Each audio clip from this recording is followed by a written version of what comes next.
परिचय। बच्चों, आपने देखा होगा कि ब्लैक बोर्ड, चौक, कागज जैसी चीजों को बीच से मोड़ने या काटने पर हमें दो समान भाग प्राप्त होते हैं। इन वस्तुओं को सममितीय कहा जाता है और वह रेखा जहां से वस्तु को मोड़ा या काटा जाता है वह सममिति रेखा कहलाती है।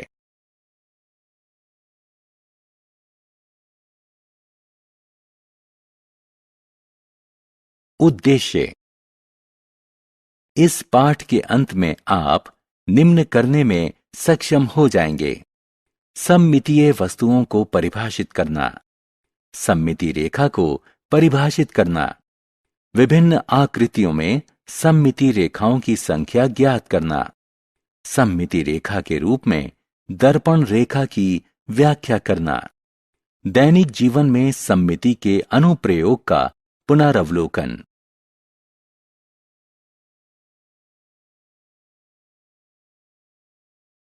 सममिति क्या है? बच्चों, कंबल को देखें। जब आप इसे बीच से मोड़ते हैं तो इसके बाएं और दाएं भाग एक जैसे दिखते हैं। इस प्रकार कंबल को सममितीय कहा जाता है। इस पत्ती को देखें। पत्ती को मोड़ने पर इसके दो भाग एक दूसरे के समान दिखते हैं। इस प्रकार यह सममितीय है। सममिति रेखा।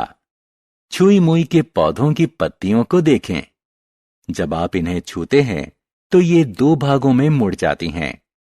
क्या आप देख सकते हैं कि ये दोनों भाग एक जैसे दिखते हैं? वह विशिष्ट रेखा जहां से पत्तियां मुड़ी हुई हैं वह सममिति रेखा कहलाती है। इस पग में भी एक सममिति रेखा है जहां से ये दो समान भागों में मुड़ा हुआ है।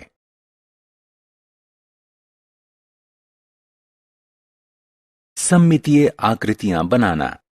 कपड़े का एक टुकड़ा लें। इसे बीच से दो भागों में मोड़ें। अब इस टुकड़े के बीच से दो छोटी छोटी गोल परिधीय आकृतियां काटें। तह खोलने पर आप सममिति रेखा युक्त सममितीय आकृति पाएंगे जहां से इसे दो समान भागों में काटा जा सकता है।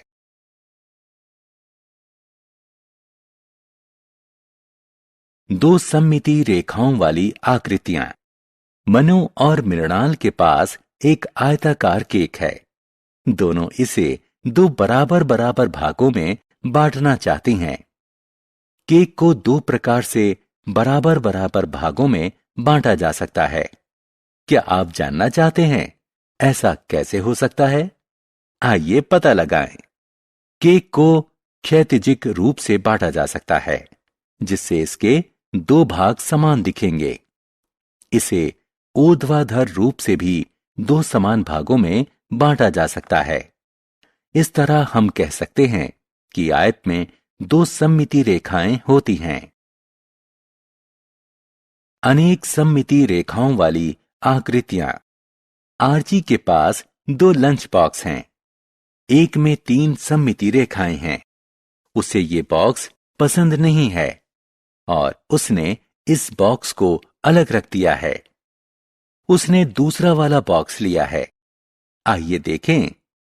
अरे, इस बॉक्स में चार सममिति रेखाएं हैं। बच्चों, इस सुंदर तारे को देखें। आप देख सकते हैं कि तारे में 5 सममिति रेखाएं हैं। इस आकृति को देखें और बताएं कि इसमें कितनी सममिति रेखाएं हैं। इसमें 6 सममिति रेखाएं हैं।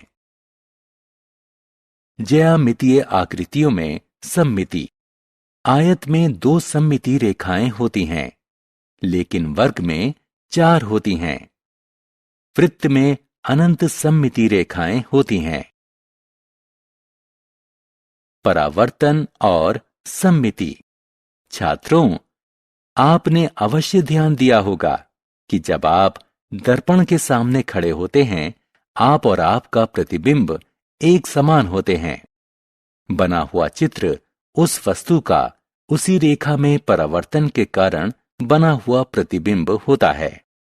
ध्यान दें कि लंबाई और कोणों में कोई अंतर नहीं होता है।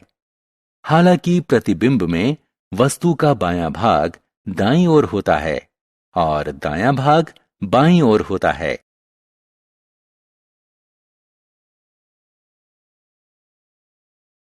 परावर्तन सममिति के अनुप्रयोग। दूध वाला अपनी गाड़ी गली में एक स्थान पर खड़ी करके घरों का और खा में दूध देना चाहता है। क्या आप बता सकते हैं कि दूध वाला गाड़ी कहां खड़ी करे कि उसे दोनों घरों का तथा खा में दूध देने के लिए कम से कम पैदल चलना पड़े? आइए ज्ञात करें। यहां हम परावर्तन सममिति का उपयोग कर सकते हैं। माना का दर्पण रेखा में का प्रतिबिंब है जो यहां पर गली है। अब का और खा बिंदुओं को मिलाएं। आप देख सकते हैं कि दर्पण रेखा और का खा बिंदु पी पर मिलते हैं। इस तरह श्याम को अपनी गाड़ी बिंदु पी पर खड़ी करनी चाहिए। प्रत्येक स्थान पर सममिति। बच्चों, आपको जानकर आश्चर्य होगा कि सममिति हमारे दैनिक जीवन का एक अंग है, क्योंकि इसका इस्तेमाल कला, वास्तुशिल्प, टेक्सटाइल, टेक्नोलॉजी, वस्त्रों तथा आकृतियां तथा रंगोली बनाने इत्यादि में किया जाता है। आप सड़क पर जो चिन्ह देखते हैं वे सममिति होते हैं। इस पत्ती को देखें, ये सममितीय है। इस तरह यहां तक कि प्रकृति में अनेक सममितीय वस्तुएं हैं।